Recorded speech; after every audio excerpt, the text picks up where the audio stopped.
నమస్కారం NSTV news కి స్వాగతం. నా పేరు సంధ్య. ముందుగా బులెటిన్ లో హెడ్లైన్స్.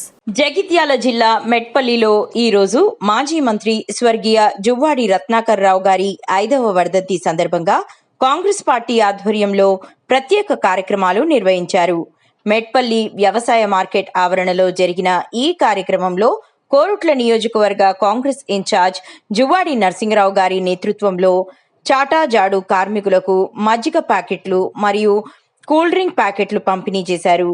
ఈ సందర్భంగా జువ్వాడి నరసింగరావు గారు మాట్లాడుతూ, నా నాన్నగారు మంత్రిగా పనిచేసిన కాలంలో కోరుట్ల నియోజకవర్గంలో ఎన్నో అభివృద్ధి కార్యక్రమాలు చేపట్టారని అన్నారు.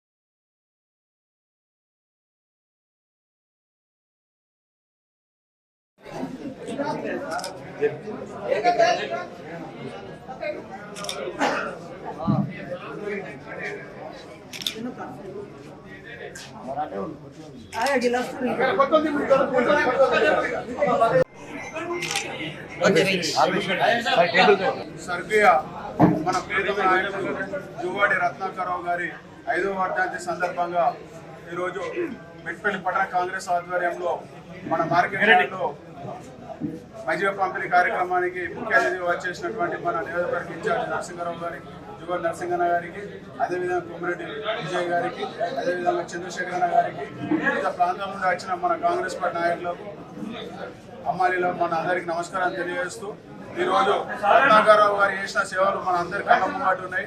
వారు చేసిన అభివృద్ధి ఇప్పుడు మన మెట్పల్లి కోర్టులో కనబడుతుంది. కానీ మొన్నటిదాకా ఉన్న ఎమ్మెల్యే గారు చేసింది చెప్పుకునేందుకు తప్ప ఏసీలో ఒక పేరు కానీ చెప్పి ఎట్టుతందుకు లేదు. ఇవాళ రత్నాకరరావు అంటేనే వెటర్నరీ కాలేజ్ అంటేనే రత్నాకరరావు అనే పేరు ఇవాళ మనం తీసుకొచ్చి ఎన్నో బ్రిడ్జీలు, అదేవిధంగా విద్యా వ్యవస్థ కృషి చేసిండు. ఆ మహనీయుని స్మరించుకుంటూ ఈరోజు మనం ఈ కార్యక్రమం చేయడం జరిగింది. అందులో భాగంగా ఇప్పుడు మన పెద్దలు గౌరవనీయులు నరసింగన్న గారిని మాట్లాడుతున్నా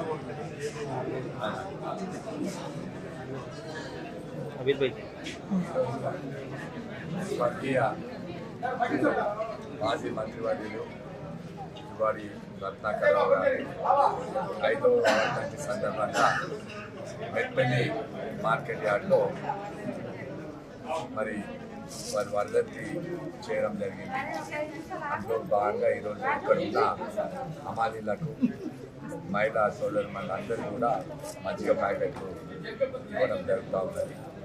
మరి రత్నాకరరావు గారు చేసిన సేవలు శాసనసభ్యునిగా, అదే మంత్రిగా మరి ఈ కొరుట్ల నియోజకవర్గ ప్రజలందరూ కూడా తెలుసు. అప్పుడు ఆనాడు అభివృద్ధి జరిగిందంటే అక్కడ కొరుట్లలో జువ్వాడి రత్నాకరరావు, మరి మెట్పల్లిలో కొమ్మిరెడ్డి రాములు గారు ఆనాడు ఇందిరమ్మ ఇల్లు ఇచ్చిందంటే ఇప్పటి వరకు గత 15 సంవత్సరాల నుంచి ఇల్లు రాలేదు.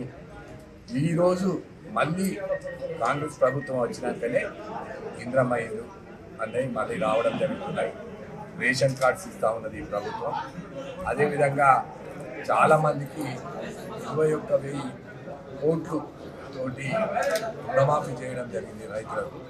కాంగ్రెస్ ప్రభుత్వం అంటేనే రైతుల సంక్షేమం కోసం పాటుపడే ప్రభుత్వం కాంగ్రెస్ ప్రభుత్వం. అదేవిధంగా సన్నబియ్యం, ఈరోజు సన్నబియ్యం అంటే ఎవరు నమ్మలే. ఆనాడు మేము ఆ హామీలో సన్నబియ్యం ఇస్తామని చెప్తే నమ్మలే.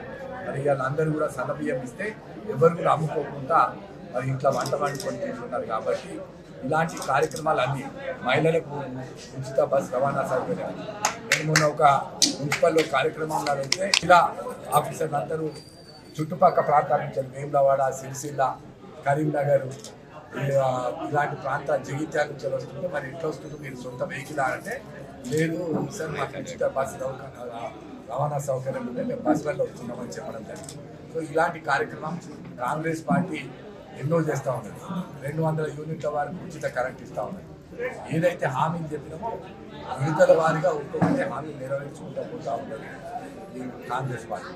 అందుకే ఇలా రత్నాకరరావు గారిని గుర్తు చేసుకునే విధంగా మరి ఇక్కడ అందరూ కూడా మరి మహిళలకు కానీ ఇక్కడ అమ్మాయిలకు కానీ అదేవిధంగా విగ్రహానికి ఇంట్లో విగ్రహం వెళ్తా ఉన్నాం అందరూ కూడా ఇక్కడ వారి వర్ధంతి కార్యక్రమం చేపట్టి అన్నదాన కార్యక్రమం కూడా ఏర్పాటు చేయడం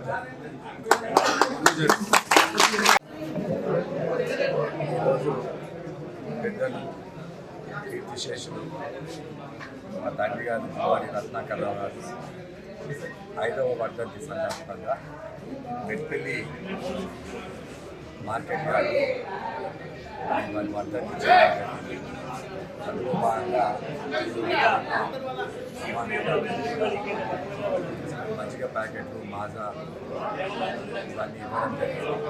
వారు చేసిన అభివృద్ధి కార్యక్రమాలు కూడా ఎమ్మెల్యేగా మంత్రిగా వాళ్ళు చేసిన అభివృద్ధి కార్యక్రమాలు ప్రజల గుండెల్లో నిలిచిపోయినాయి. అదేవిధంగా అభివృద్ధి కార్యక్రమాలు కాంగ్రెస్ ప్రభుత్వం వచ్చిన తర్వాత మళ్ళీ మేము అభివృద్ధి బాటలో నడుస్తున్నాం.